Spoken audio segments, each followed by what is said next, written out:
Hello A4i TV friends, I'm Norbert Tripp and today I'd like to speak to you about buckling. This video will serve as a springboard for later videos such as the loading of towers or the discarding of truss. Unfortunately, I need to get a little theoretical now, but to do things right in practice, you have to understand the theory.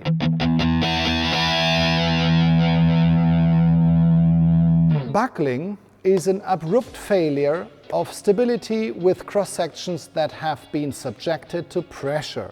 I can pull on this straw as hard as I can, but I won't be able to tear it apart.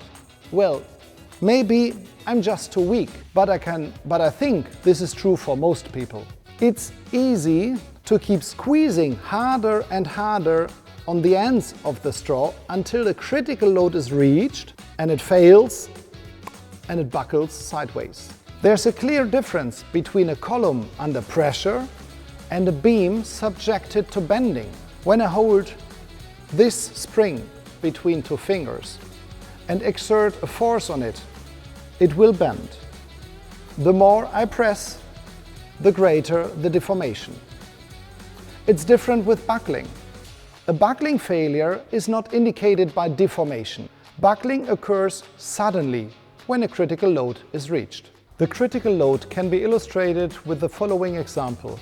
When a compressive force is applied that is less than the critical load, the bar is compressed or shortened due to its elasticity, but it remains straight. This can be demonstrated with this foam block. I compress it and it becomes shorter as a result.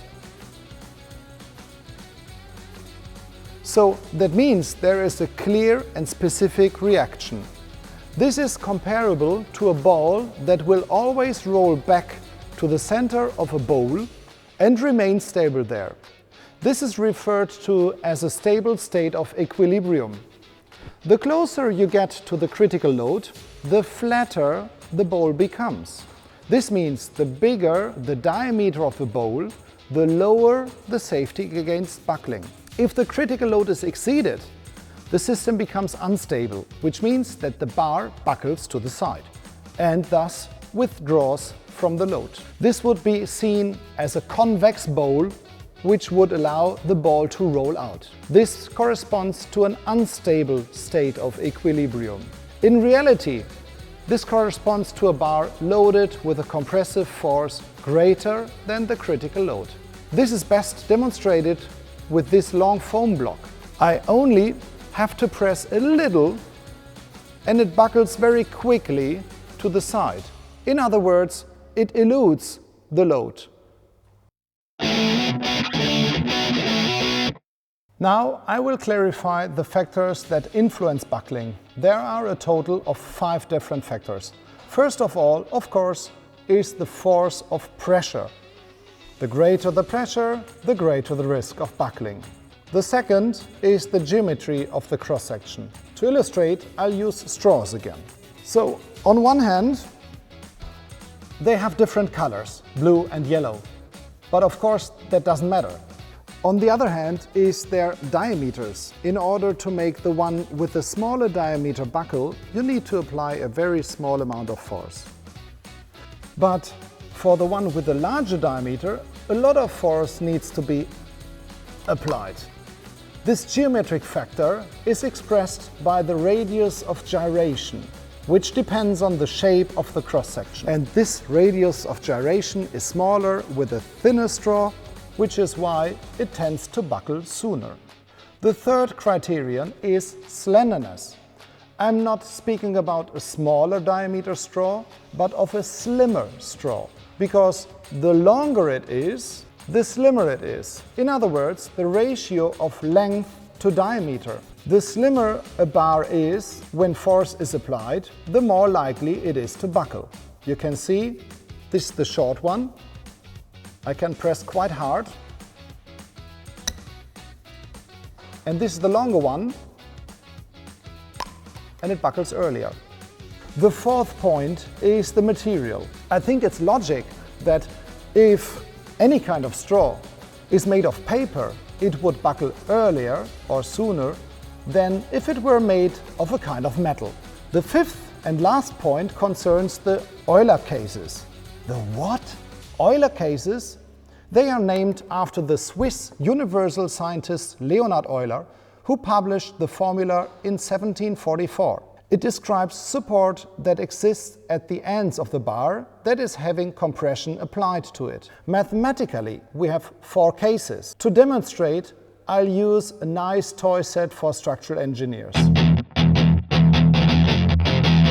The first Euler case describes a bar that is firmly restrained at one end and free at the other end. When this bar is loaded by compressive force, the free end will move to the side. The buckling coefficient is equal to 2, which means the buckling length is twice the bar's length. So let's see how this works in reality. I take a long straight bar and mount it so that it is restrained at the base. It remains straight without any load. But as soon as I put this ball as a weight on top, it swerves to the side, because it cannot resist the weight. The second Euler case describes a bar that is hinged at both ends. Under a compressive force, the bar buckles sideways in the middle, with the buckling length corresponding to the length of the bar, or the buckling coefficient, which is equal to 1. As on the image, you can see in reality that the curvature of the pressed rod is always the same over its entire length. In the third Euler case, one end is hinged and the other end is fully restrained. So at the top end, it can't move to the side, so I keep it with my hand in this position vertically above the bottom end. So if this bar buckles under a compressive force, the 90-degree angle at the point where it's restrained is maintained, resulting in buckling that contains a turning point. Imagine you're driving along the rod with a car, starting at the bottom. You start at the base with a right-hand curve, then here's a turning point, changing into a left-hand curve. That buckling length then corresponds to 0.7 times the bar's length. With the fourth Euler case, both ends are restrained. If the critical load is exceeded here and the bar buckles, there are 2 turning points. And the buckling length, so the first turning point is about here, the other one here. So you start with a left-hand curve, then a right-hand curve, then a left-hand curve. And the buckling length is 0.5 times the length of the bar.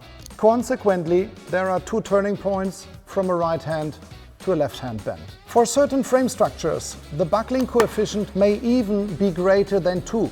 However, the explanation for this would be too complicated to explain at this time. So that's the theoretical explanation for buckling. I've now laid a good foundation for helping you to understand my future educational videos, for example about loads on towers. That's it. See you soon. Bye.